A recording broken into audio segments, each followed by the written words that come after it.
it's easier to do the the lazier thing, right? It is. And we're not bad people because of that.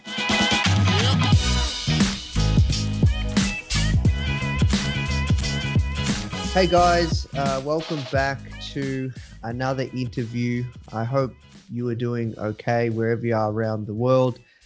Today we are humbled and blessed by Yancey Strickler.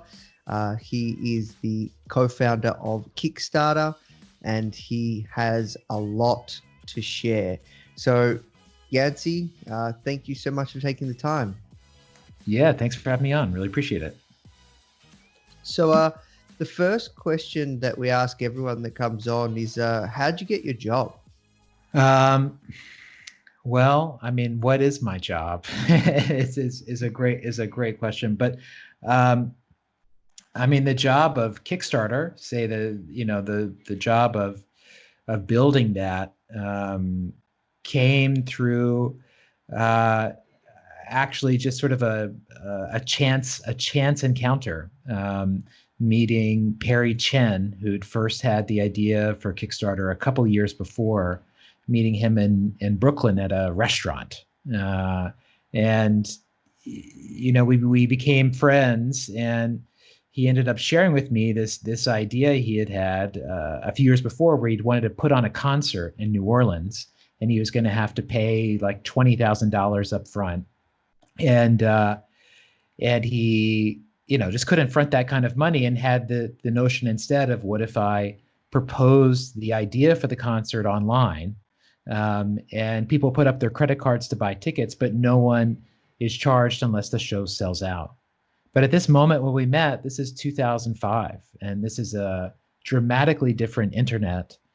This is still a period where if you had a website, you needed to have a closet full of servers and a smelly dude standing outside, like running cable all day.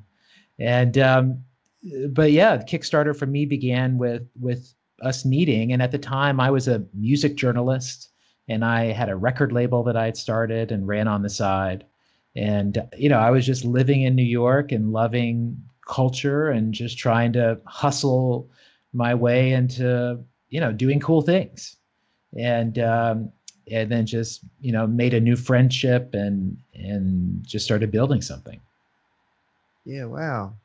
And then like what did the first version of the product look like? Who was how'd you get your first like backers? Was it that concert itself?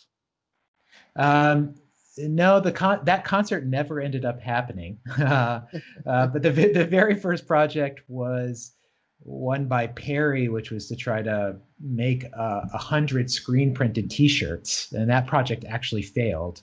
The second project was by he and I and a friend of ours to make a book. The idea was we would have 100-page book, and there would be 100 backers of the project, and if you backed the project, you got to fill one page of the book with whatever you wanted. So it was a 100 pages, 100 author book that got funded.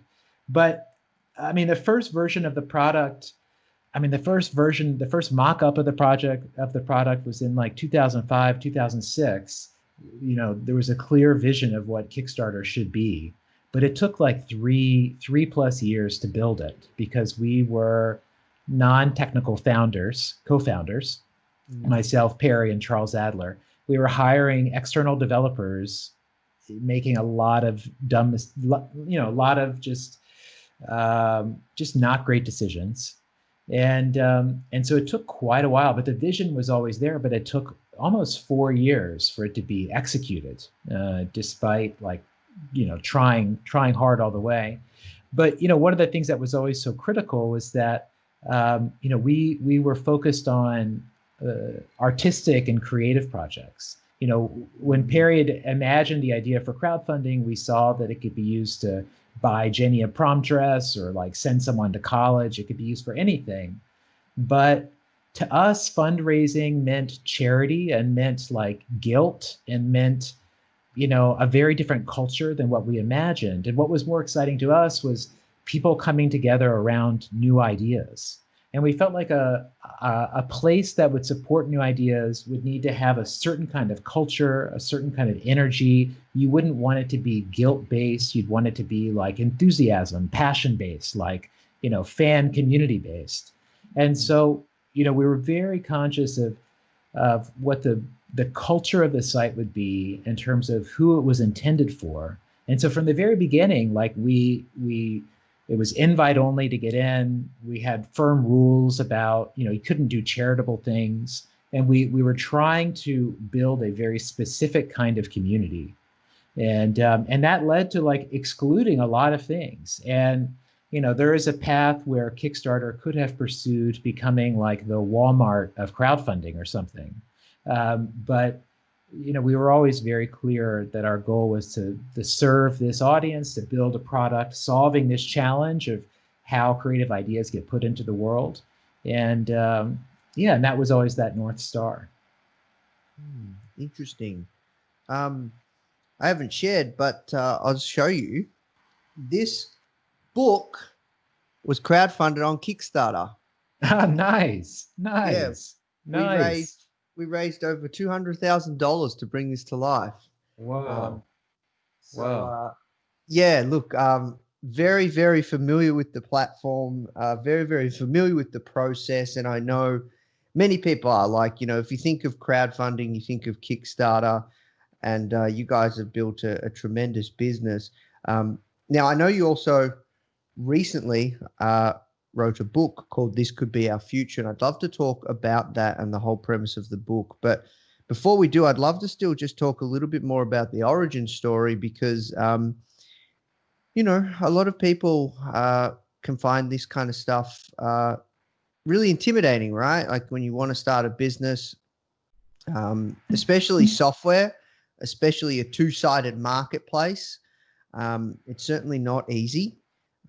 So I'm curious, when you said that you guys weren't technical co-founders, did you have did you have to raise VC in the early days, or what was the cost of the MVP? Like, did you just use like a landing page, or like even that Sure. back Yeah, then yeah, would have been sure. difficult? Sure. Yeah. Sure. Yeah, totally. Totally. I'm traveling back in time in my mind right now because some of these are things I haven't thought about in so long. I do think that, we started working on it in 2005. We were perpetually like a year away from launch, and it just because of, yeah, just issues. And but it finally launched in '09, and it was definitely an easier time to create. It's harder. It was a harder technical challenge to create a product then. I mean, we did get to use AWS and EC2, and we used Amazon Payments to start. So we were able to chain together a lot of the libraries that are out there and just sort of patchwork together a lot of the product. But it was still like there was still some barrier to entry. I feel like now it's much tougher. And also at that point the existing players were not as powerful and as entrenched. 2009 is a very different time.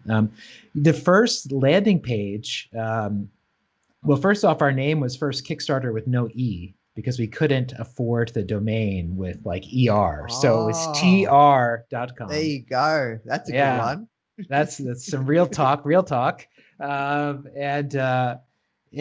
we initially the landing page, I think it just listed websites that we loved. And that was it. It was just like a list of 15 websites. And it was like Mux Tape, I remember, was one of them, Justin Ouellette's old project. Maybe Etsy. I forget what all was on there, but it was just like what we thought of as cool. I think Craigslist was one, just like what we thought of as like what was cool. And that was it.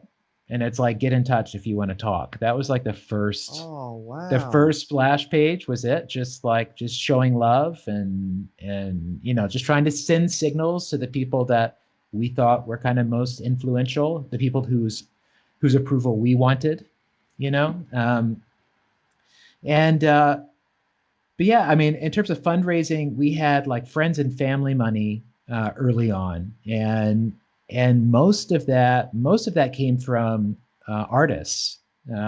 creative people that we knew who, several of whom we were just trying to pitch on the idea of ever using the product. And then those conversations ended up leading to them, becoming an investor, asking to become an investor. And so the earliest money came from there. And then there were other people that we were connected with, but not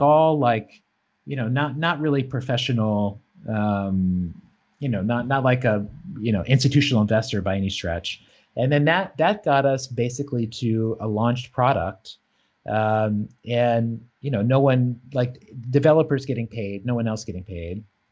And at this point, there were 3 co-founders, and where things turned for us technically was about maybe 8 months before launch. We got connected with a guy named Andy Bayo, a great guy who runs waxy.org and started upcoming.org. And he's like a king of a certain part of the internet. And he ended up, we really connected, and he helped us connect us with a couple good engineers, and one of whom, Lance Ivy, became like our principal architect for the next decade. And then things started to pick up. But the first, we met with a lot of VCs during that pre-launch phase, and everyone in New York. We never went to California. And really there was very little interest, and we were pitching the idea of crowdfunding, and we were explaining to people the idea of crowdfunding. And again, there just was not much interest. People just were like, this isn't, they just didn't see it. The only people that gave us any kind of positive signal were Union Square Ventures, which had been like our dream fund to like work with Fred Wilson, because we loved reading his blog, and we learned about entrepreneurship so much from reading Fred and reading Brad and Albert. They're all great, very insightful. And we met with them, and we like pitched them on the idea of crowdfunding, and their immediate response was, yeah, we buy that. So why are you all the ones to do it? And I remember being so surprised by anyone responding by saying that they buy it, that like almost didn't know what to say. But after we launched, after we were live for about 3 months, we ended up raising a Series A from Union Square and from Fred Wilson. And it was, it was USV, and then like 15 to 20 other angels that kind of Fred connected us to, that, once you get a green light from someone like that, there's just like, there's some red phone that lights up and everyone hops on a deal, right? So we found people there that we thought were really aligned with our vision. But one thing we said to them from the beginning was that we were not looking to exit, that the goal of the company was to be a kind of a public institution, that it would like do its thing, that we thought, it should be doing profit sharing or dividends, that kind of thing, and that this should be just a company that's just run well, and as it does well, everyone does well. And so we told that to everyone from the beginning, and I've always like held to that as, part of what is important about the company, that it's not trying to financially maximize itself, and in that way sort of betraying the community that it's meant to serve. But that Series A, I mean, that was less than $1 million, and that got us to profitability. We were profitable 14 months after launching, and the company has stayed that way. So, and we stayed that way by staying small. We never hired like big marketing teams to try to drive growth. It was always like, you build the right product. Yeah, you build the right product, you get the right word of mouth, you focus on certain things, and it just built out that way. But we always really focused on operating in the black, because it's hard enough to make good decisions consistently, but to do that with like the added emotional challenge of like this existential doubt, or this needs to deliver in X way or else. Like, I definitely like competition. Those things can drive good behaviors, but I think being behind the 8 ball, maybe it makes you creative, but I don't think that creates great decision making. And so, I always thought of our independence and our profitability, it's just a way that we had the breathing space to like make good decisions. And it was just a way of trying to protect that. Yeah, wow, that's really smart. And I'm curious, like, how come, like, because usually VCs want to return in form of a big exit. How come they were okay with that vision? Well, I think a few things. One is that we were like a category defining player in a totally new field. When USD put in, like Kickstarter was not like we were not a runaway immediate success. It was like an organic build of like, maybe a year and a half to get to a certain level. But I think they bought into the space. We fit their thesis. Their thesis then was all about like, decentralized peer-to-peer marketplaces. And, the amount they invested was small. I think they liked us as founders. And Fred wrote a blog post years later where he said, like, everyone says what we said. So in a way, he doesn't totally believe it when people say it. But like when he wrote this post 5 years later, he was like, but I do believe it now that like, they mean this vision for the company. Um, and yeah, and then, the same for Union Square Ventures, the same, we're in the same fund as Twitter, Tumblr, Etsy, Foursquare. That was like one of the all-time great unions, venture funds. Was like their '07 to '09 fund, which we were a part of. But they're great. They're great partners. They like we when Kickstarter became a public benefit corporation, it was Albert Wenger, one of the USV partners, that like really put that in front of us.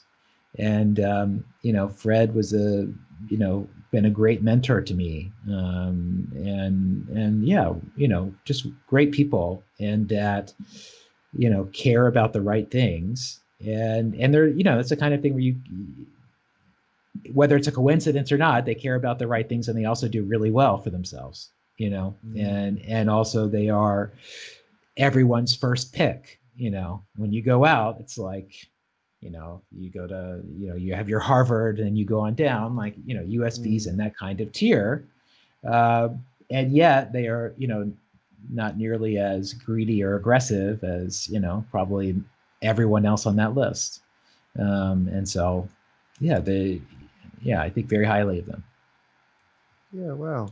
Well, look, thank you for sharing. I'd love to kind of switch gears and talk about your book. This could be our future. So, what compelled you to write it? Well, before Kickstarter, I had been a music critic, so like I'm a writer first, and that's it's how I think. Um,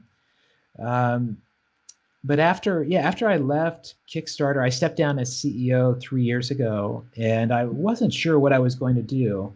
Um, and I ended up going through an interesting journey of trying to decide upon that. And but while I was CEO, I had given this talk at Web Summit one year, the big conference that was in Dublin then, and in it, I talked about what I saw happening in my neighborhood in New York.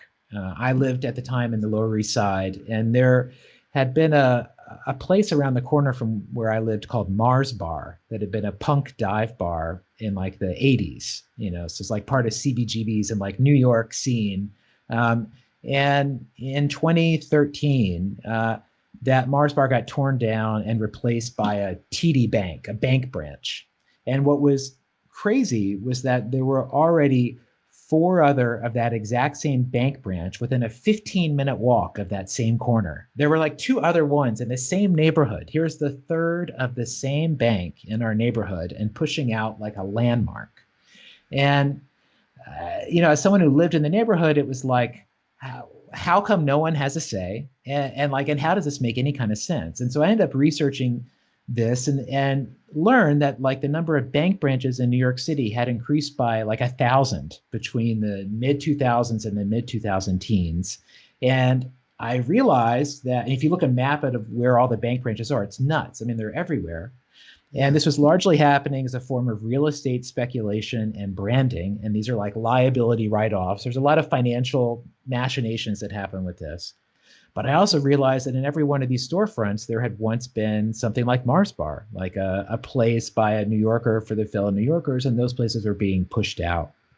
And so I just gave a talk about how there were a lot of values at play here. There's the value of the community, there are the goods and services they need, there's tradition, there's like all kinds of things.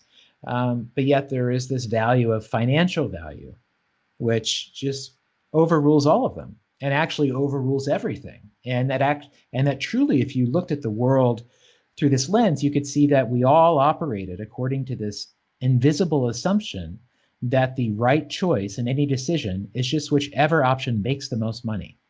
And that in most areas of life, like, we tend to function on that, we just assume that's the case. That's how companies function. And really that's how a lot of people guide their lives too.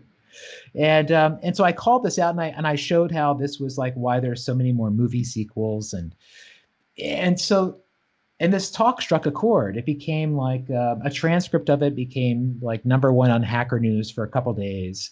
And I kept like talking about these ideas in public, and they just really connected. And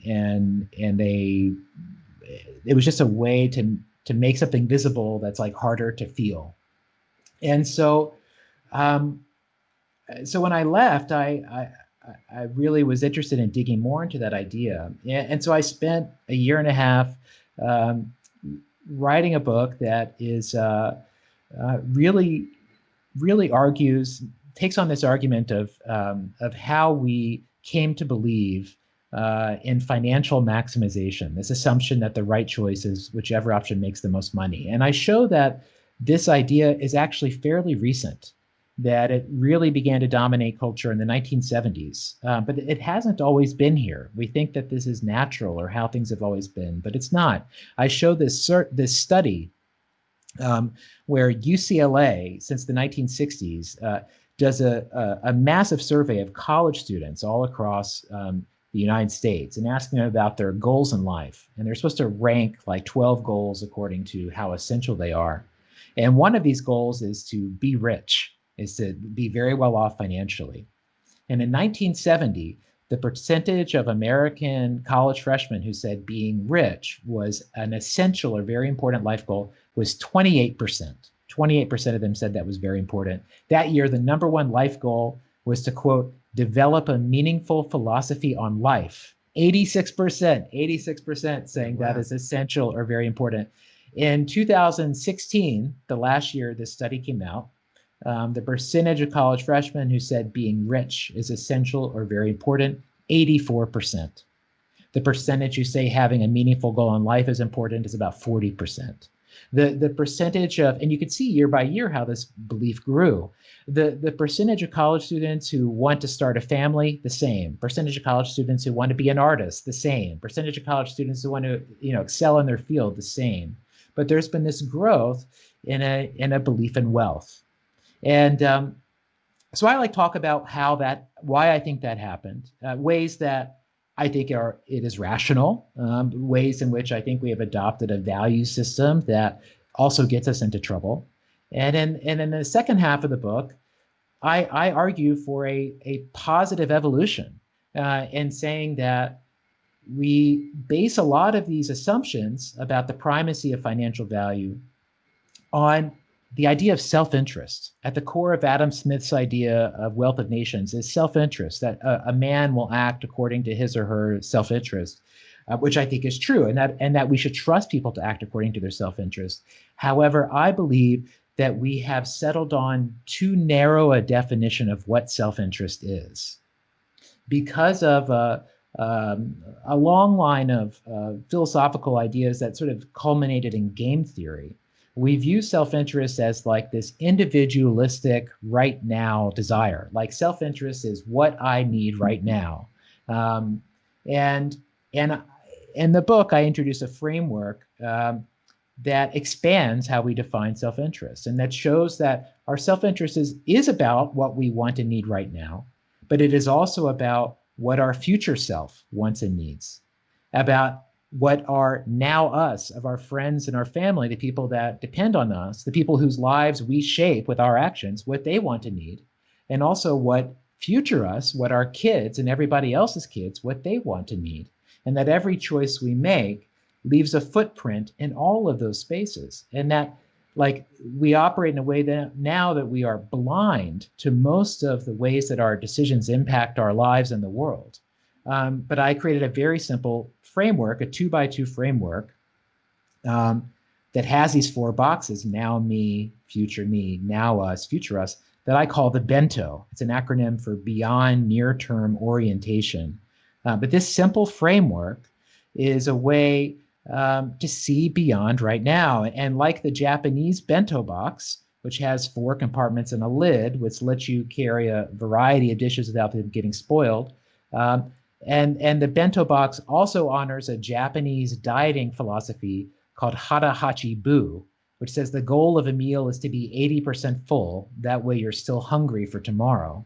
And so bentoism is the same idea, but for our self-interest, our values, our choices, and how we see the world, a way to help us see the longer term and to help us see the people in our lives more clearly. Because I think like this for me came out of a personal desire to be better, to like not let myself down, to not let my friends down, to not let my family down. And knowing that it's hard to act that way all the time, and that for hard things we need tools. And so this is simply a tool, I think, to help us find better decisions, and I truly think a better world.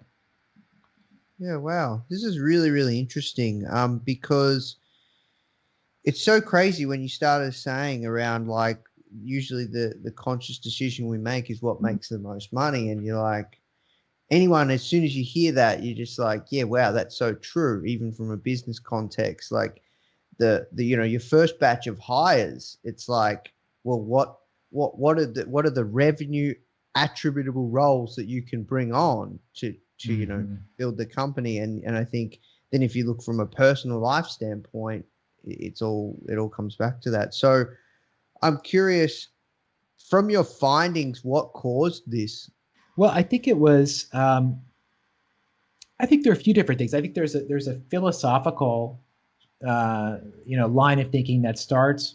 I think it goes back to utilitarianism and like in Adam Smith and capitalism. But in the 20th century, game theory, which was like the study of conflict that happened at the Defense Department of the United States.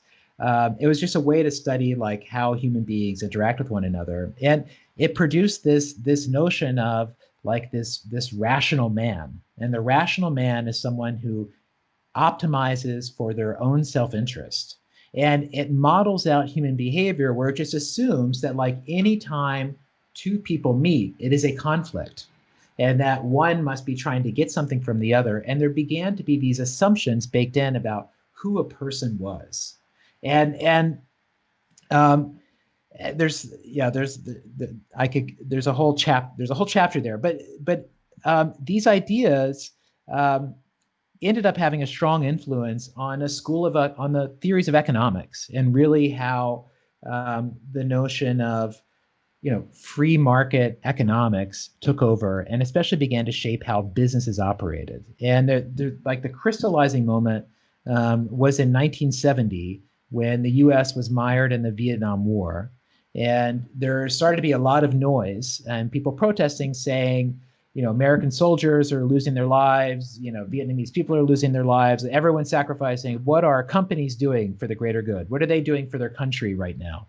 And Milton Friedman, this Nobel Prize winning economist, brilliant man, wrote this editorial in the New York Times arguing that the only social responsibility a business has is to maximize its profits, and the only basically the only client a business should be thinking about is its shareholders, because as the owners of the company, they are the ones who are responsible for the risk, and also must receive all the reward, and all decisions must be made with their interests in mind.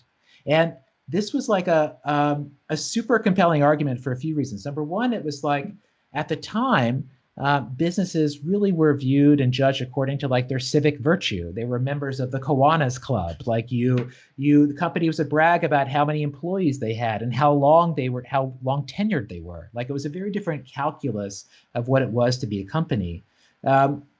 But Friedman made this argument during a time of a new American recession, and one that got quite worse. So people went looking for a solution to where people were. The other big change that Friedman made was arguing that the company's core constituency was its shareholder rather than its employee or its customer or its supplier or its larger community, which had all been a part of the thinking before. Like the business culture before was a quite well-rounded idea. But this was an argument that actually you should only be thinking about Wall Street when making choices, and that if every decision results, optimizes for that share price, then that is you providing your public service.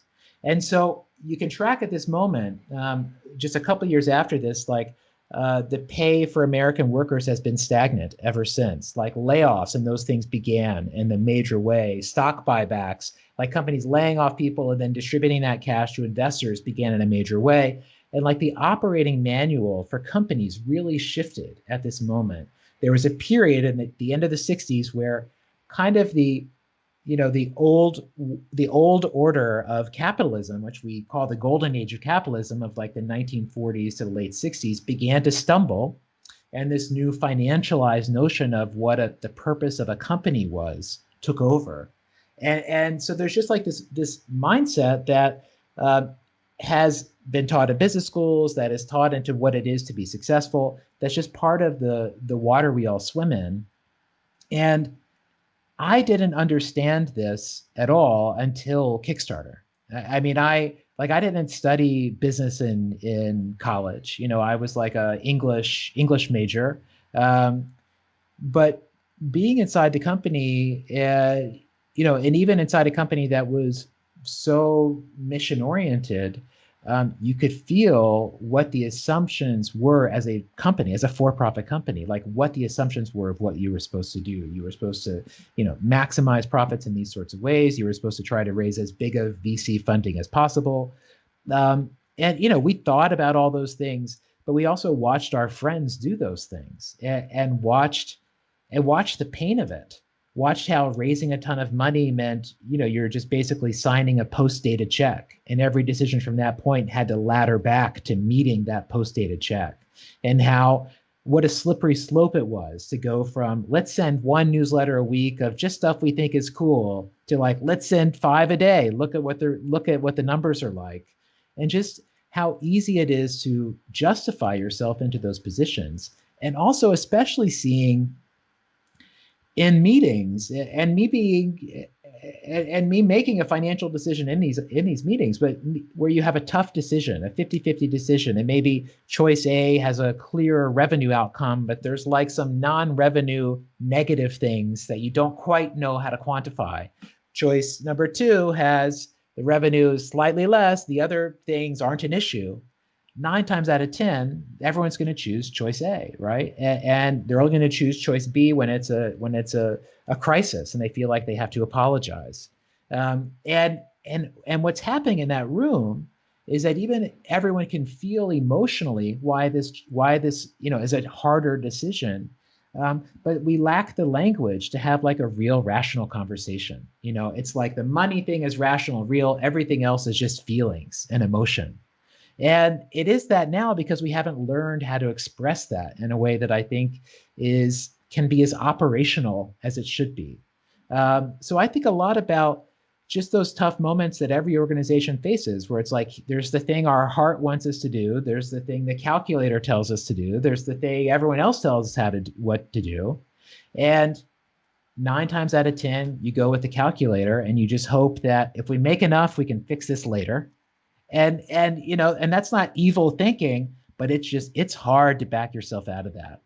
And so how can we as individuals, how can we as leaders, how can we as organizations, how can it be not as hard to do the right thing? I don't think we should promise to make it easy to do the right thing, but can we make it not as hard to do the right thing by creating a language, metrics, a framework that tries to put into a user interface the stuff that today we know matters, but we struggle to talk about and we struggle to make good decisions about. So Yeah, one thing that comes to mind was let's talk about your decision-making framework, Bento, Yeah. because I think that Yeah. will be really valuable to people. Because when you do think about business, especially in the early days, and anyone that's watching or listening, cash, sales cures all, right? And it's the lifeblood of any business. So, yeah, can we talk about that more around how people can Yeah. make better decisions? Because I think that will really serve people. Yeah. Yeah. Totally. Yeah. I mean, um, so I think of it as, there are these four dimensions. There is now me. And so for a business, now me is the need for profitability. Like that is your now me as a person is security, food, like what you need to sustain yourself. Um, but so that is absolutely critical, of course. But if as a person you only focus on now me, like you're not really getting anywhere. As a company, if only you're trying to do is to maximize for that profitability, yes, you are successful in one dimension, but I would argue that you will ultimately not meet your full potential by only seeing that one space. So there is the now me that we all need.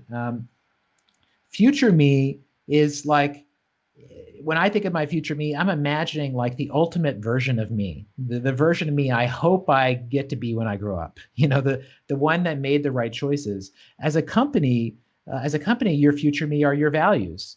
These are the red lines you can never cross. This is like the brand promise. If you buy our product, like we are promising you these ideals, right?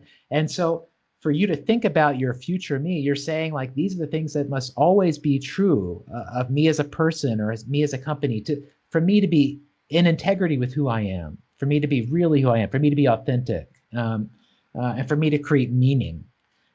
Your now us is as a company is thinking about all the stakeholders. It's my now us, it's my investors, it's my employees, it's my suppliers, it's my most important customers. And for each of those people, there is a specific expectation that they have from you. And it's like being very clear on what that is. If you're an investor, you tell them you're always going to be transparent with updates, like you do that. As a company, you make a customer promise, and your products must always fulfill that. And this is like a reminder, a framework to always keep that in mind. And the future us is like, for a company is the vision where you want the world to be in 10 years, and so what is that bigger ideal that you're working towards? And so if you as a company have these things defined in this bento framework, you're basically looking to make decisions and to choose courses of action that light up all of these boxes, that satisfy all of these desires. And so a real case would be Apple. So if we imagine Apple's bento, so Apple's now me, um, Apple's mission statement is tools for the mind that advance humankind. So Apple's now me is tools for the mind and be profitable. All right, that is Apple's now me goal. Apple's future me goal. So this is their brand ideal. I'm gonna sink this down to just say think different, like to take their '90s ad campaign. Apple's future me, think different. Like that's this sort of the essence of them. Apple's now us, well, to think just specifically about their customer promise, Apple has always made a customer promise of being like the technology that just works. If you go back to the 80s, where it's like Mac versus DOS, right? Mac had the mouse, DOS was, C colon. And so Mac has always been the just works tech. And more recently, they also make a lot of privacy promises and promises about being a walled garden. And then Apple's future us is once again tools that advance the mind for humankind, plus grow Apple, plus growth is the other thing they want. So if we think about two recent Apple products, we will see how important the bento is. So first, if you imagine the AirPods.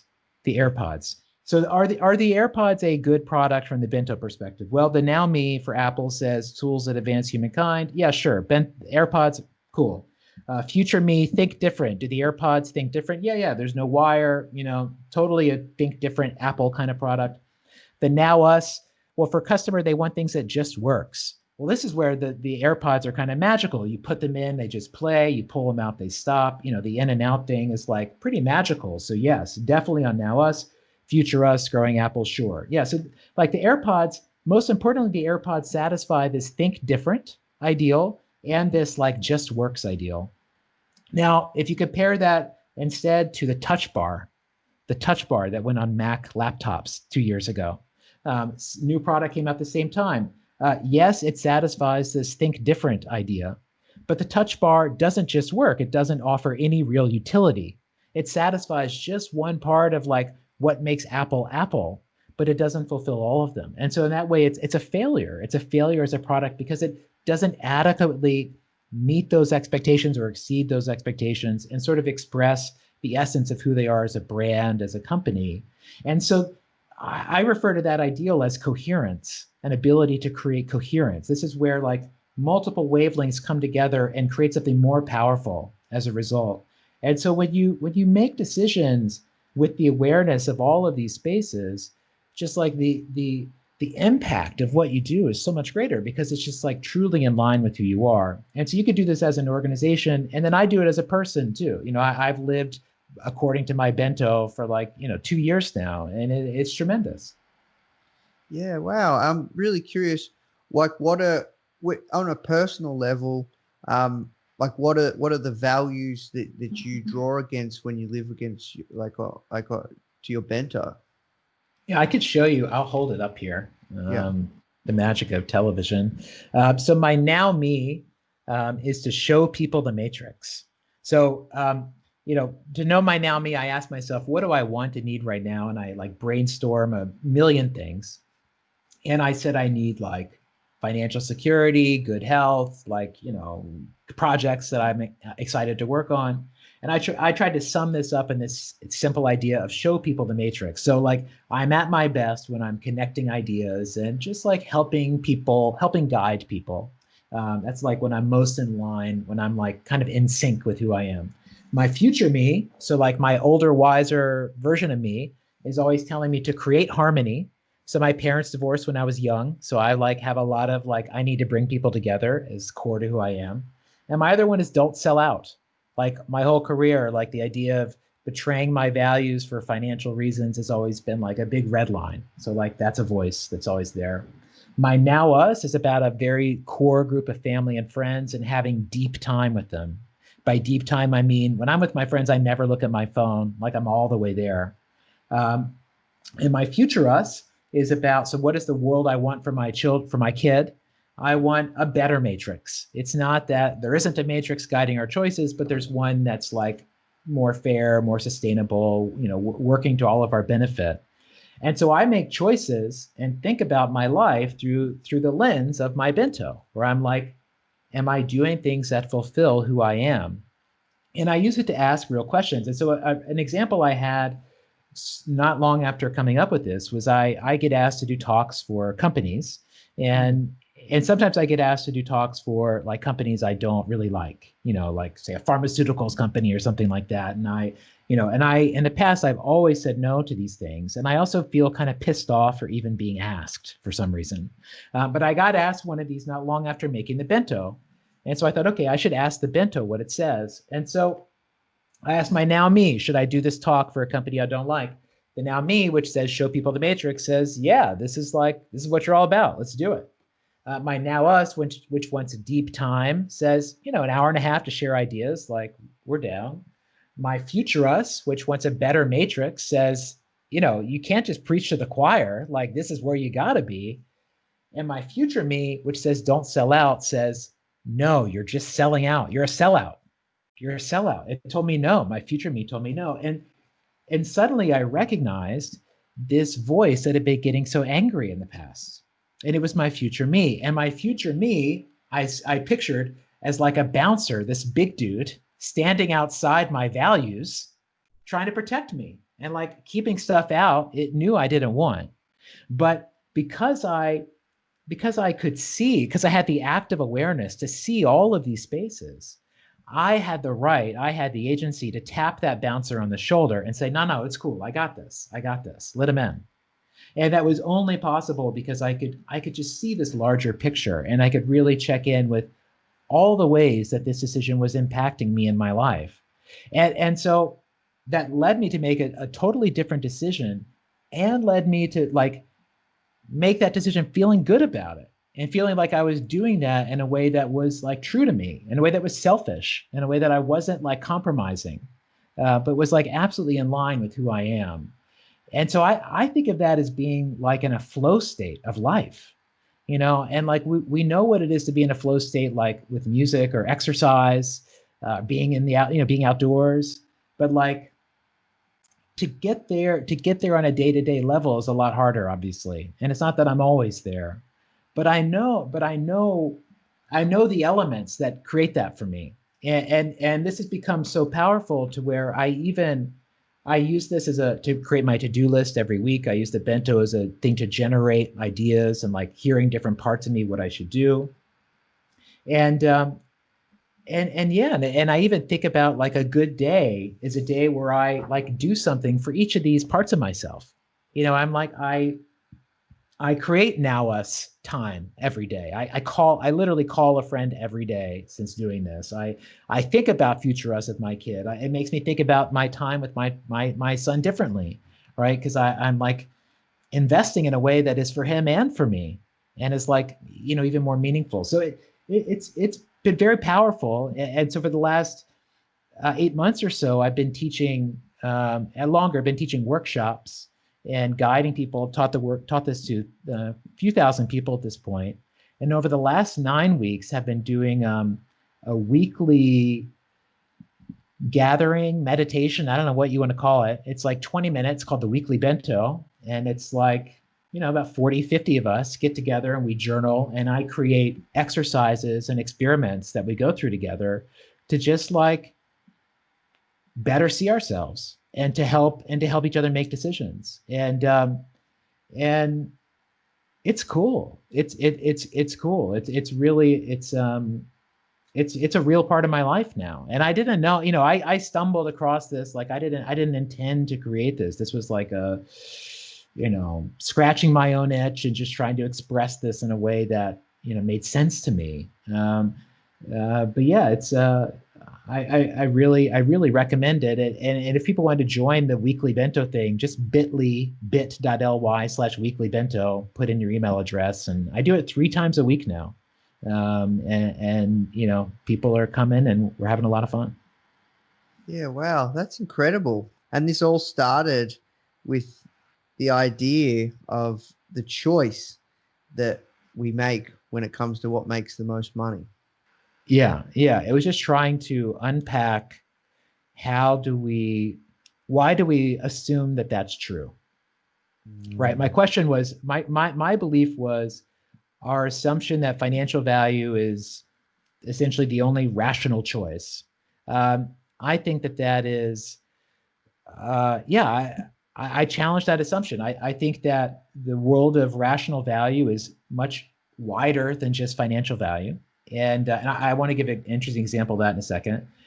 And also that our concept of self-interest, of what it means to act in one's self-interest, is just based on a very limited idea of self-interest. When you only see self-interest according to now me, which is how we see the world, like addiction is rational because it's good for now me. Like your now me never wants to quit smoking, right? Now me never wants to stop smoking. The answer is to always keep smoking because it is addicted. It's the other voices that say no. When you only see now me, sacrifice, giving up something now to get something more later, is unthinkable, irrational. Like we lock ourselves out of like better choices through this limited way of seeing. And so I was just trying to understand how we got here, because I generally, like, I'm an optimist about human beings, and I think we're all doing the best we can with what we know. There's just like infinity that we don't know. Infinity. And so I look at all of us with such compassion, of just like, it's amazing how far we've gotten, and it's amazing how much farther there is to go. And like the amount of new knowledge that's out there is just like, we can't even fathom it, right? And and me just sort of asking this question of like, what new thing could we know that would just like most dramatically accelerate or shift or better where we stand? And I really came to think it was in how we define self-interest, that was like the deepest linchpin that if you break that open and to say, actually, your self-interest is not just what you want right this second, but is thinking about that 20 years from now, and it is thinking about the people in your life, and it is thinking about the life those people will lead in 20 years, which makes all kinds of sense when you say it. But to say, and we can learn that as a very simple language and a framework, and we can all operate that way. And suddenly, say, creating a business whose goal is, say, sustaining itself through now me profitability, but say maximizing for social value, maximizing for some future me value, maximizing for the next generation, instead of only maximizing for its now me financial returns, that becomes a rational choice, and that we can start to even think about what is a good and a bad choice inside an organization quite differently. The best example I have of this is Adele, the pop star Adele. In 2014, she went on tour, and when Adele goes on tour, all of her shows sell out and they immediately go on secondary ticketing websites for hundreds or thousands of dollars more. Adele's a very like working class artist, and she was not cool with this. So she found a startup in the UK that had built an algorithm that would measure how loyal a fan was to an artist. And so Adele used this algorithm to identify like the top 30 percentile Adele fans in each market, to specifically invite them to buy tickets, offering them the same low face value she always would, not putting any restrictions on resale, but on the thesis that if we optimize for loyalty, then we'll create a different kind of show and people won't have to like pay out of the nose to come see her play. And so she did this. And so if you think about what she's doing, like these tickets still allow her to like be in the black. She's not losing money. So she's satisfying her now me needs.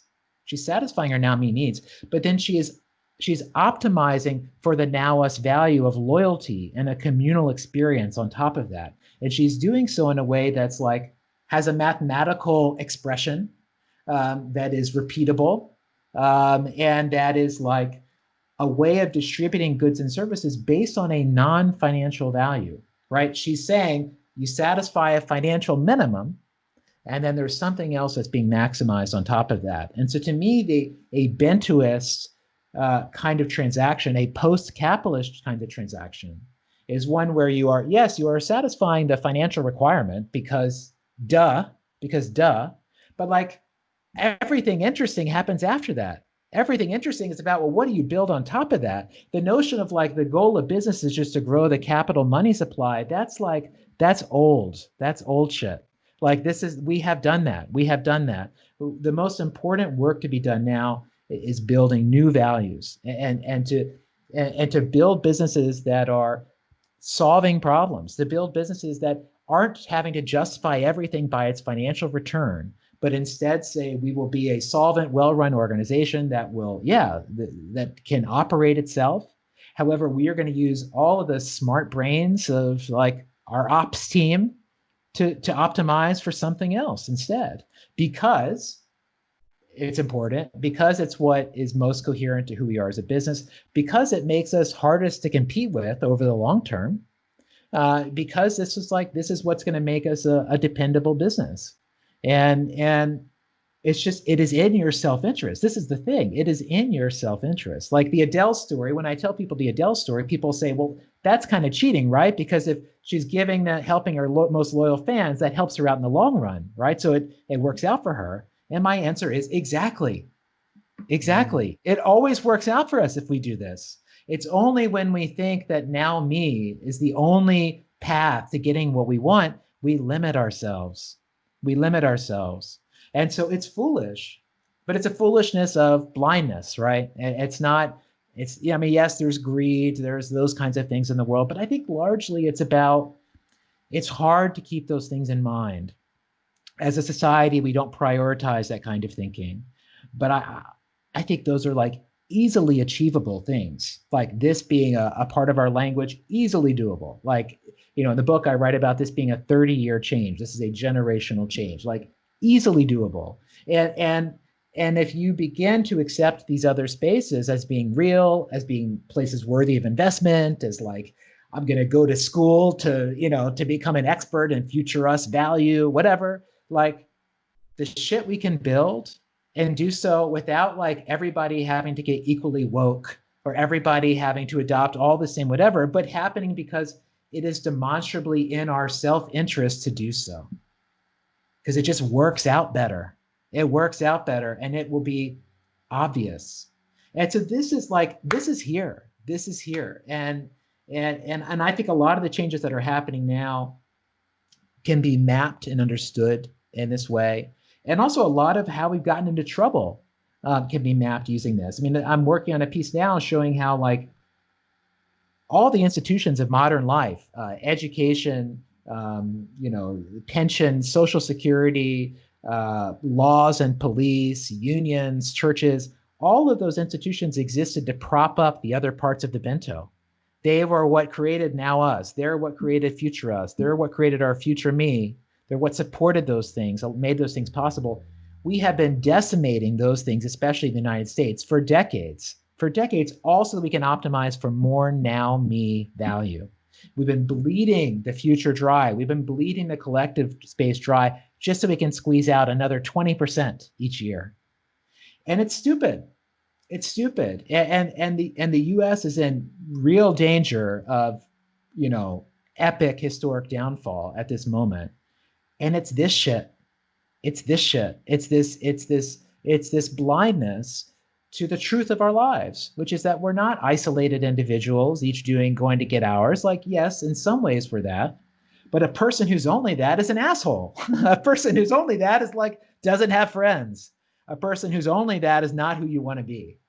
And so basing our society around that as our model citizen, you are going to create that person and you're going to shut ourselves off from the greater potential that we have as human beings.